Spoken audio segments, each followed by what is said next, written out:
¿Se ve en formato presentación? ¿Sí? Sí, todo bien, Cristian, gracias. Muy bien. Comienzo entonces. La presentación para este seminario la he denominado Paisajes Postindustriales, una experiencia académica. Es importante este seminario que reúne al paisaje industrial, los archivos, los museos y las colecciones, pues tiene que ver con las cosas que nos contamos a nosotros mismos y cómo nos las contamos.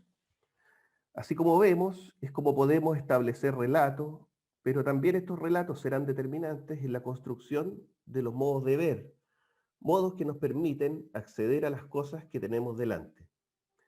Desde esa perspectiva es que quiero presentar una experiencia académica que se refleja en dos proyectos de fin de carrera que he tenido el privilegio de guiar en la Escuela de Arquitectura de la Universidad de Valparaíso, que han sido desarrollados en contextos postindustriales y en los que se propone una mirada complementaria respecto de los modos de contarnos las cosas del pasado. Quiero comenzar con esta cita de Quentin Melisot, que en realidad es un aforismo utilizado al parecer comúnmente. El pasado, como suele decirse, es impredecible. La frase, con cierto ingenio, hace referencia a la relatividad del pasado de acuerdo a los modos que tenemos de acceder a él y a la forma en que lo observamos. No siempre vemos igual, no siempre lo vemos igual, sino que lo hacemos dentro de un marco cultural que va variando. De esa forma, algunos de los elementos del pasado se van invisibilizando y otros al revés se vuelven más evidentes y valorables. Con otras palabras, el escritor Eduardo Mendicutti, en una entrevista publicada por el Diario de Sevilla, plantea que la memoria es otra forma de inventar, refiriéndose a esa capacidad constructiva que tiene la memoria. Es en ese espacio de construcción de vacío en el que se da lugar a la memoria donde han estado la mayor parte de las preocupaciones de la actividad académica a la que me quiero referir en esta presentación. Entrando en el tema que nos convoca en un pequeño pero muy lindo libro llamado El Museo, en el que escribe Humberto Eco, en su introducción María Albergamo cita a Adorno señalando que las palabras museo y mausoleo están conectados por algo más que una asociación fonética.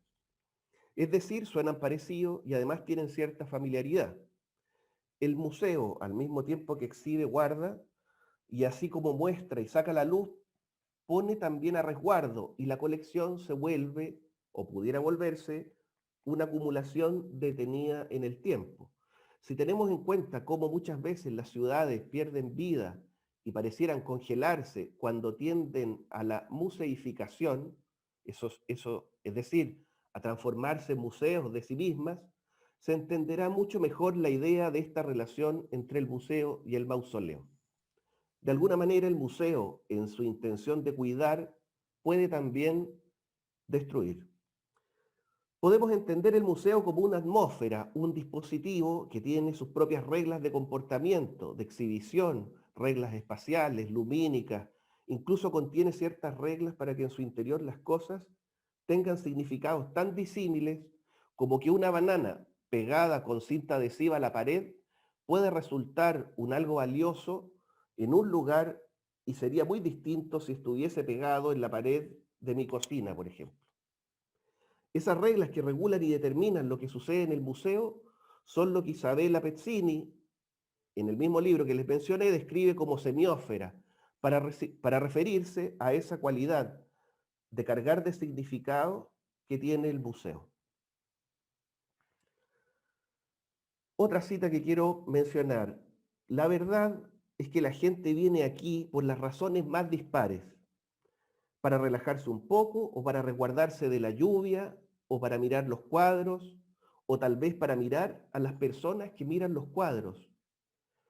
Es de esperar e incluso hay que confiar en que estas obras consigan de algún modo emocionarlos y que al salir se lleven consigo algo inesperado e imprevisible. Este pequeño texto viene a abrir esa esfera del sentido del dispositivo museístico y plantea que el museo es más que la colección, más que el archivo y todo lo que nos dicen esas cosas.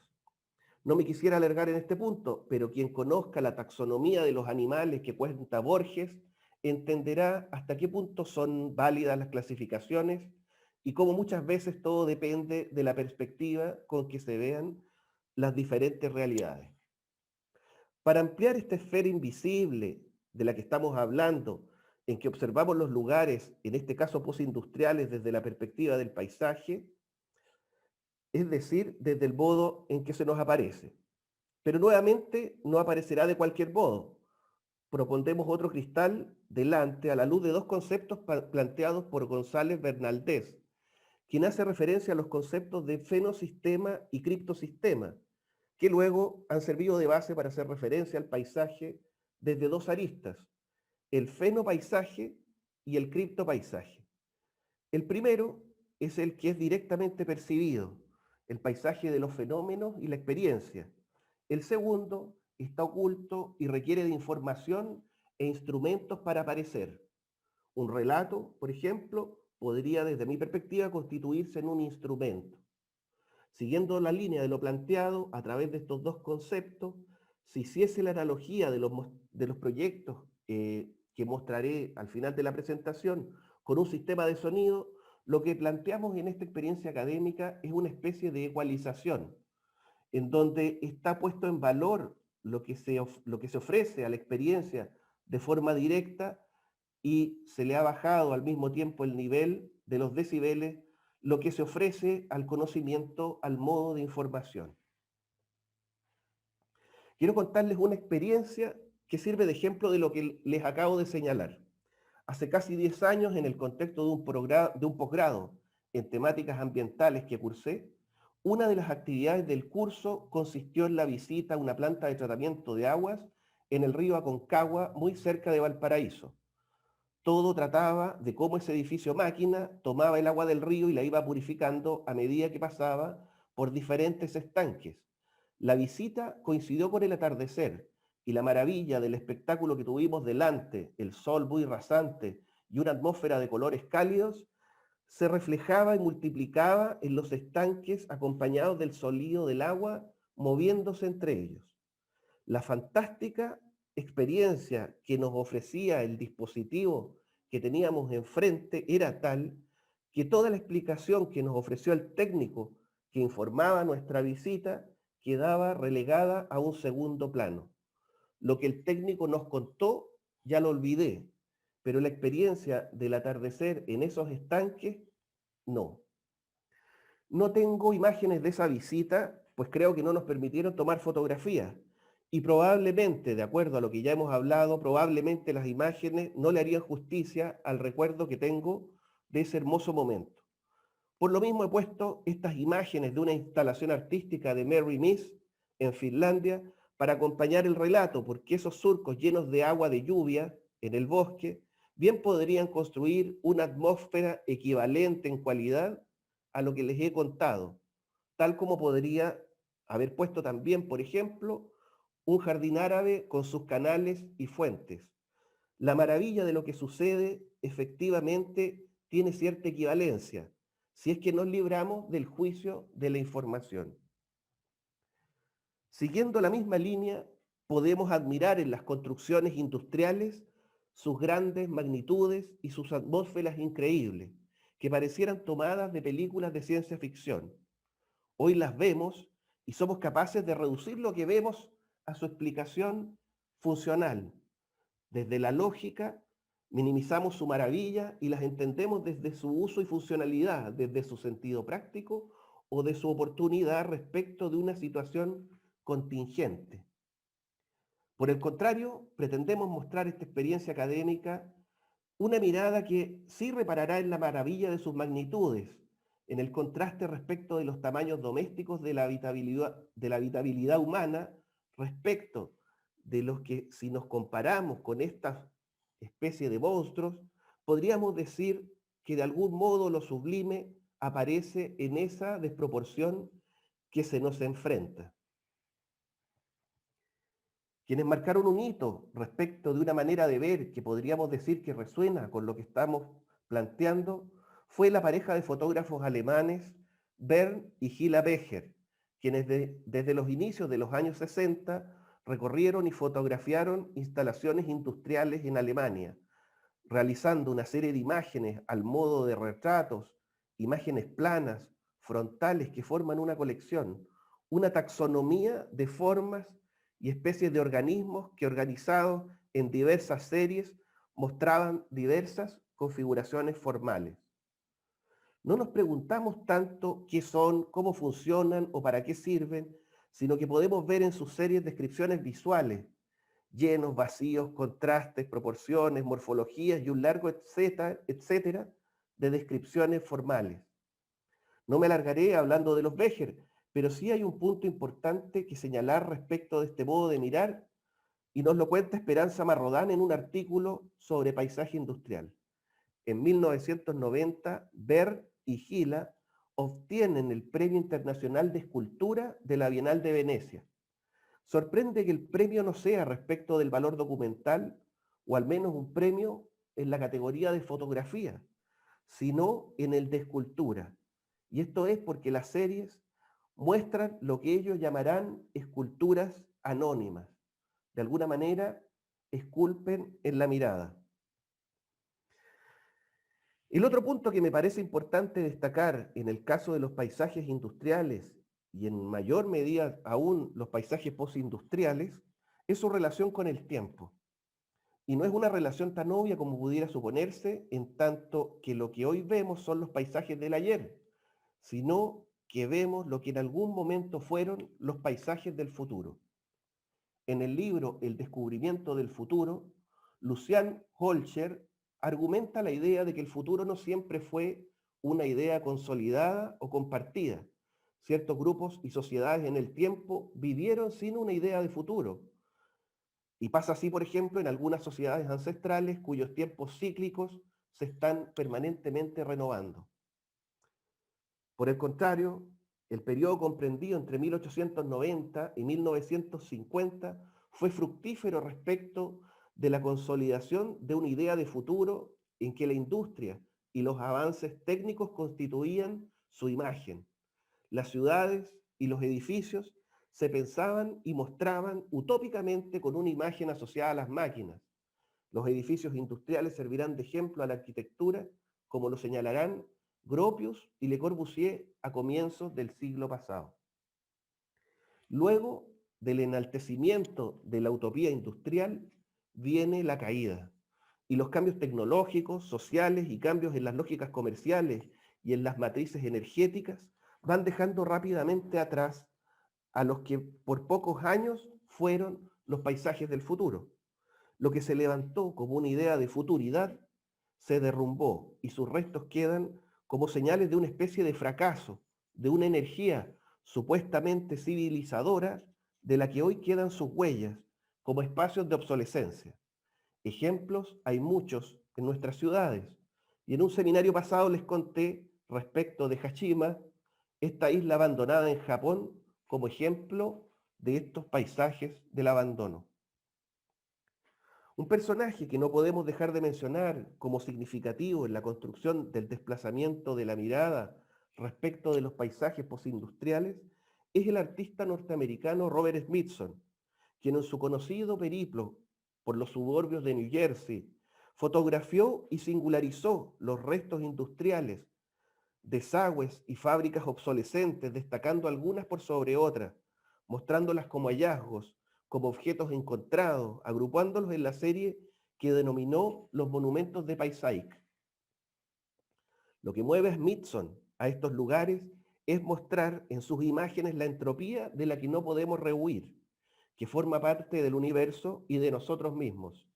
Estos lugares abandonados mostrados por Smithson son nuestras propias ruinas, equivalentes a las que podemos encontrar de pueblos ancestrales. Lo que sucede es que hoy sobrevivimos a ellas. La distancia entre nosotros y nuestras ruinas es cada vez más breve, por lo que convivimos con ellas. Queremos pensar en la idea del presente de estos lugares en los dos sentidos del término, como presente en tanto tiempo, en tanto se nos aparecen las cosas que efectivamente tenemos delante, y en tanto presente como obsequio, como regalo, como lo que se nos aparece delante gratuitamente y sin esperarlo. Lo que se nos ofrece adviene hacia nosotros. Bueno, esto quedará más claro mostrando algunas de las imágenes de los proyectos realizados por los dos estudiantes que hoy son arquitectos y que muestro a continuación. El primero de los proyectos fue realizado por Macarena Monsalve y corresponde a la revalorización de los restos de lo que fue la hidroeléctrica del Sauce, ubicada en una localidad próxima a Valparaíso y de la que dependía el suministro eléctrico de la ciudad, los ascensores y los tranvías que circulaban por ella y que vimos en las presentaciones de ayer. Su construcción data de 1908 y fue la segunda central hidroeléctrica de Chile. La hidroeléctrica formaba parte de un sistema vinculado al tranque de la luz que se encuentra ubicado en la parte alta de la ciudad y que debe su nombre a su función en relación al sistema hidroeléctrico al que pertenece. Gran parte de la infraestructura que componía ese sistema, estanques y ductos, se encuentran abandonadas en medio de quebradas naturales que hoy sirven de paseo a más de algún habitante que se encuentra con los restos en medio de sus excursiones. Toda esa infraestructura se encuentra sin resguardo legal en relación a su condición patrimonial.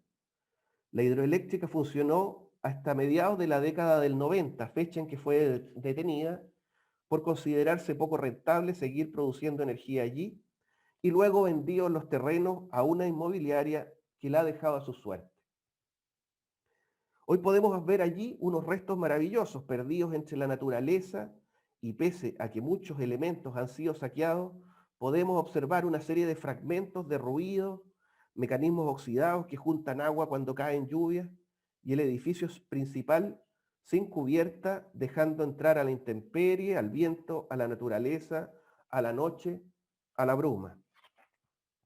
Los mecanismos y piezas que podemos encontrar y sus raras formas nos hacen recordar los artefactos mecanizados de Jan Tinguely, un escultor contemporáneo a los Becher, y su imaginería maquinística.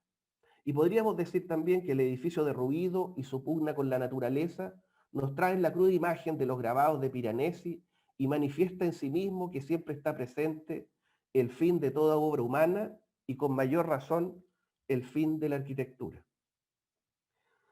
La propuesta, sencillamente y de un modo tal vez provocador, pretende, como si se tratase de un ejercicio de realidad aumentada, construir un espejo de agua que hace las veces de una inundación del edificio, construyendo una atmósfera acuática, una operación que al modo de una instalación artística pretende traer a presencia la inundación que en 1997 ocurrió en el lugar y terminó por destruir el edificio dejándolo en la condición en la que hoy se encuentra. Y en un surco muy modesto y que pretende prácticamente no ser protagonista de la experiencia propuesta, la sala museo y los servicios que contemplan el proyecto. Cabe señalar que la operación sobre la ruina de la hidroeléctrica es una de varias intenciones que realiza la hoy arquitecta sobre los restos de la infraestructura asociada a ella y que se encuentran dispersas por las quebradas entre la hidroeléctrica y el tranque desde la que se alimentaba la estación. El segundo proyecto que les quiero mostrar fue propuesto por el hoy arquitecto Fabián Orrego y corresponde a la puesta en valor de los terrenos que albergaban la fábrica de ladrillos refractarios y cerámicas Lota Green, ubicada en Lota, en el sur del país. La fábrica, que nació como un complemento del negocio de la minería del carbón, funcionó desde 1854 y no alcanzó a llegar al siglo XXI, cerrando en 1997. Hoy se está desarrollando un proyecto habitacional en el sitio para albergar a 600 familias que fueron afectadas por el terremoto del año 2010. La operación aquí consistió en pensar los restos con la dignidad que podrían tener las huellas de una civilización ancestral, por ejemplo. Se respetaron los cimientos existentes y se cuidó de tocar lo menos posible el suelo preexistente, para lo que se incorporó una pasarela aérea desde la que contemplar el conjunto en su totalidad. Se reconvirtieron las obras que dan hacia el mar, y lo que antes eran las transportadoras de material en el proyecto se transforman ahora para constituirse en paseos y lugares de contemplación, subvirtiendo su uso. Como pueden ver, en los dos proyectos que he mostrado se ha pretendido hacer inseparables las preexistencias postindustriales del medio en el que se encuentran, con el fin de resaltar lo que constituyen en su conjunto, un paisaje postindustrial en el que la experiencia con el objeto arquitectónico, en su estado actual, en su estado presente, que podríamos llamar museo, sea tan intensa como la experiencia con el medio, llámese naturaleza, bosque, maleza, tierra, cielo, mar, viento, lluvia u horizonte. Para terminar, quisiera mostrar una última imagen que corresponde al muelle mecanizado de Caldera, hoy abandonado, y que es el lugar de proyecto de un estudiante de fin de carrera que hoy está comenzando a desarrollar una propuesta para el lugar. Estas imágenes son de ella y me ha quedado grabado dentro de las conversaciones que hemos llevado hasta el momento dos cosas: que siempre las presencias de estos restos le parecieron intrigantes, ahí como acompañando la vista de la costa, y que le ha dado la impresión al acercarse de ser unos gigantes. Así comienza, veremos a fin de año dónde concluye esa aventura. He terminado con esta cita de María Zambrano porque lo que se ha pretendido es mantener estos lugares como si siempre estuviesen en condición de hallazgo, de algo que adviene como de improviso y que se va revelando sutilmente. Muchas gracias.